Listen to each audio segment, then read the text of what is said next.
नरेंद्र मोदी जी के 3 ब्रह्मास्त्र हैं, 3 हथियार हैं। पहला अस्त्र है ईवीएम, दूसरा हथियार है धर्मांधता और तीसरा हथियार है ईडी, आईटी, सीबीआई, एनआईए।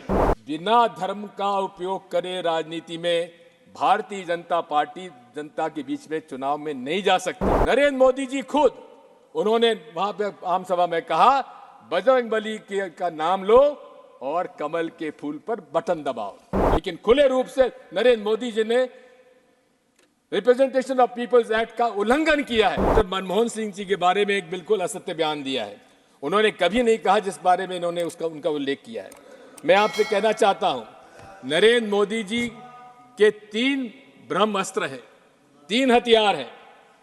पहला अस्त्र है ईवीएम, दूसरा हथियार है धर्मांधता और तीसरा हथियार है ईडी, आईटी, सीबीआई, एनआईए।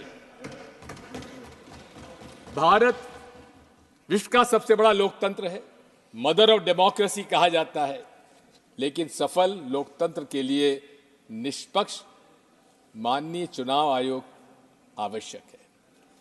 आज मैं आपसे कहना चाहता हूं कि लोगों के मन में एक ईवीएम के बारे में विश्वास कम होता जा रहा है। प्रदर्शन हो रहे हैं। 28 पॉलिटिकल पार्टीज ने कुछ प्रश्न चुनाव आयोग के सामने रखे। नरसिम्हा जी हमारे बैठे हुए, इन्होंने खुद ने किताब लिख डाली थी। मैं आपसे कहना चाहता हूं कि क्या चुनाव आयोग का आज व्यवहार निष्पक्षता से है क्या? 28 राजनीतिक दलों ने उनसे मिलने का समय मांगा। 6 महीने में माननीय चुनाव आयोग को 28 पॉलिटिकल पार्टी से मिलने का समय तक नहीं मिला। हम ऐसे चुनाव आयोग पर कैसे भरोसा करेंगे?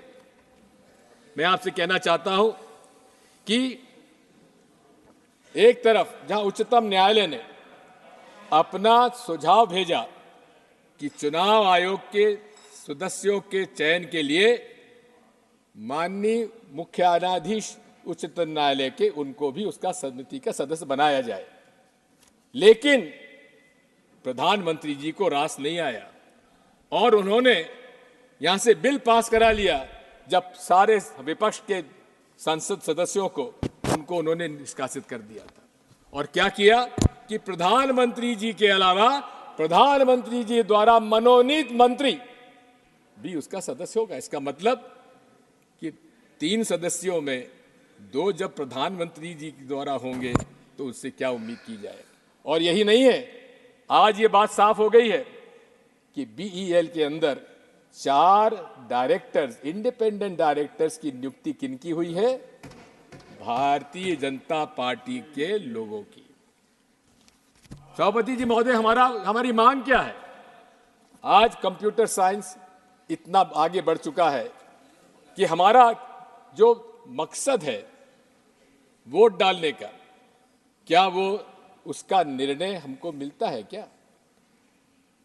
आज सॉफ्टवेयर निर्णय करता है कि आपको मशीन क्या नतीजा देती है। हमारी मांग क्या है? हमारी मांग यह है कि माननीय चुनाव आयोग को वो सॉफ्टवेयर पब्लिक डोमेन में लाना चाहिए। हमारी क्या मांग है? ये मेरा अधिकार है, एक वोटर के नाते अधिकार है कि मैं जिसे वोट चाहूं उसको वोट पड़े। महोदय, कि इस पूरे विश्व में केवल 5 देश ऐसे आज हैं जहां ईवीएम के माध्यम से चुनाव हो रहा है। उसमें से ऑस्ट्रेलिया में जो सॉफ्टवेयर डाला जाता है वो पब्लिक डोमेन में है। मैं पूछना चाहता हूं आपके माध्यम से प्रधानमंत्री जी और पूरे मंत्रिमंडल से, क्या कारण है कि वो सॉफ्टवेयर बताने में क्यों इतने परहेज करते हैं? क्या डर है उन लोगों को? आज जब मांग उठ रही है जनमानस में कि चारों तरफ से कि हमें ईवीएम नहीं चाहिए, उस समय पूरे देश में ईवीएम का प्रचार करने के लिए चुनाव आयोग प्रदर्शन कर रहा है। अरे, हमें प्रदर्शन करने की आवश्यकता नहीं है। आप हमारी बात इतनी सी मान लीजिए, या तो आप बैलेट पेपर से चुनाव कराइए, जो 2018 में कांग्रेस पार्टी ने एआईसीसी रेजोल्यूशन में अपना मत रखा था, उस पर हम आज भी कायम हैं। और यदि आपको ईवीएम से इतना ही प्रेम है तो आप हमारे हाथ में वीवीपैट स्लिप जब नीचे गिरती है तो उसको हमारे हाथ में दे दीजिए और हम जाकर मतपेटी में डाल देंगे। इसमें क्या ऐतराज होगा माननीय अध्यक्ष महोदय, सभापति महोदय? मैं आपसे इतना अनुरोध करना चाहता हूं कि दूसरा हथियार इनका धर्मांधता का है। धर्म से इनका कोई नाता नहीं है। हिंदुत्व एक आइडेंटिटी थी, सावरकर जी ने जिसको नाम दिया था और उन्होंने खुद ने कहा था इसका कोई धर्म का लेना देना नहीं है। लेकिन बिना धर्म का उपयोग करे राजनीति में भारतीय जनता पार्टी जनता के बीच में चुनाव में नहीं जा सकती। और यहां तक कर्नाटक के चुनाव में नरेंद्र मोदी जी खुद उन्होंने वहां पे आम सभा में कहा बजरंगबली का नाम लो और कमल के फूल पर बटन दबाओ।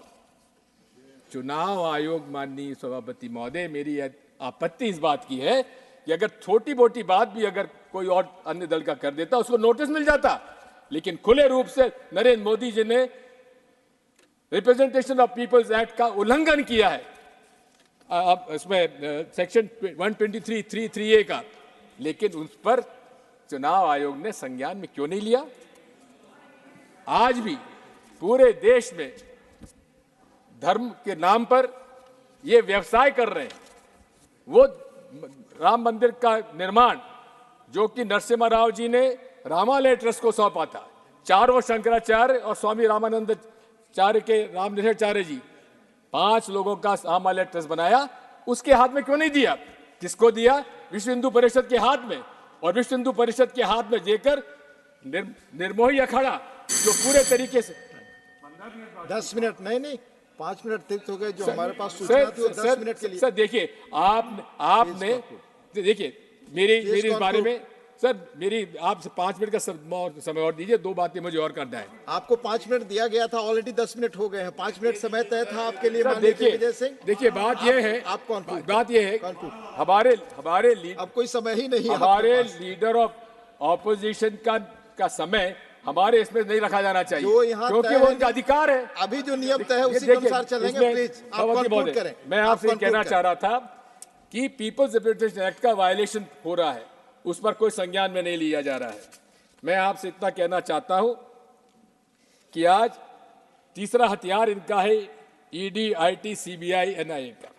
इसमें मोदी जी को कहते हैं मेरी गारंटी, मोदी गारंटी का एक आपको उदाहरण देना चाहता हूं। भोपाल के अंदर उन्होंने भाषण में कहा कि मेरी मोदी गारंटी, ये महाराष्ट्र के नेता, उन पर 70,000 करोड़ का घोटाला है, उनको मैं जेल भेजूंगा। लेकिन 3 दिन बाद क्या हुआ सभापति महोदय?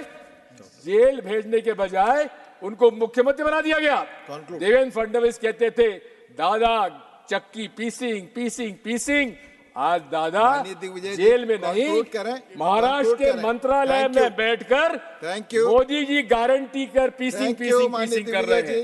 मैं आपसे कहना चाहता हूं कि पूरी तरह से Bharatiya Janata party anti poor है, शुरू से रही है, कोई नई बात नहीं है। पूरे कॉर्पोरेट्स के पक्ष में इनका पूरी रही है पूरा। और इसीलिए कि हमारे जो डायरेक्टिव प्रिंसिपल्स में असमानता दूर करने का निर्णय था, उससे अलग अमीर और गरीब का असमानता बढ़ती चली जा रही है। मैं आपसे कहना चाहता हूं इसके बहुत सारी बातें हैं। और इसी के साथ साथ हमारे पूरे देश में जर्नलिस्ट, एक्टिविस्ट, वो लोग हैं, उनको जेल भेजा गया। I'll take 2 minutes more. No, sir. 2 minutes. Please 2 minutes more. Sir, 2 minutes. I've already given you. Please, 12 minutes. Conclude. Sir, I had spoken to chairman, sir. Sir, मैं उसके तहत ही समय दे रहा हूँ already. Please, I'll take 2 minutes. Conclude. No. Only 2 minutes. Please conclude. Only 2 minutes. I'm concluding. Conclude. Sir, पूरे देश में activist, journalist, students, इनको अपराध लगाकर बेल नहीं दिया गया। क्या भीमा कोरेगांव के हो, सीए एनआरसी के हो, जेएनयू की, इनके सब के खिलाफ कार्रवाई की। मैं आपसे अंत में एक ही बात कहना चाहता हूं, इस देश एनडीए के अलायंस पार्टनर्स, बीजेपी के जो अलायंस पार्टनर्स हैं, उनके लिए मेरी एक जो कविता 1940 में लिखी गई थी, उसमें पढ़ के वो उसी में खत्म करें।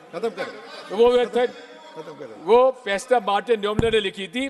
First they came for the socialist, and I did not speak out Thank you. because I was not a socialist. Thank you. Then they came for communists. I was not a communist because I was not a communist, so I did not speak out. Thank you. Then they came for Jews. I Thank was not you. a Jew, so I'll I did call not speak now out. Manya But when they Shri came for me, K.R. Suresh there Reddy was no ji. one left for. माननीय Shri KR. Suresh Reddy please. माननीय KR. Suresh Reddy, अब आपकी बात record पे जाएगी. आपकी बात record पे जा रही है. अब आपकी बात रिकॉर्ड पे जा रही है KR. Suresh Reddy. Well, sir, my respect for the senior member, that's why I had to please. wait. Yes.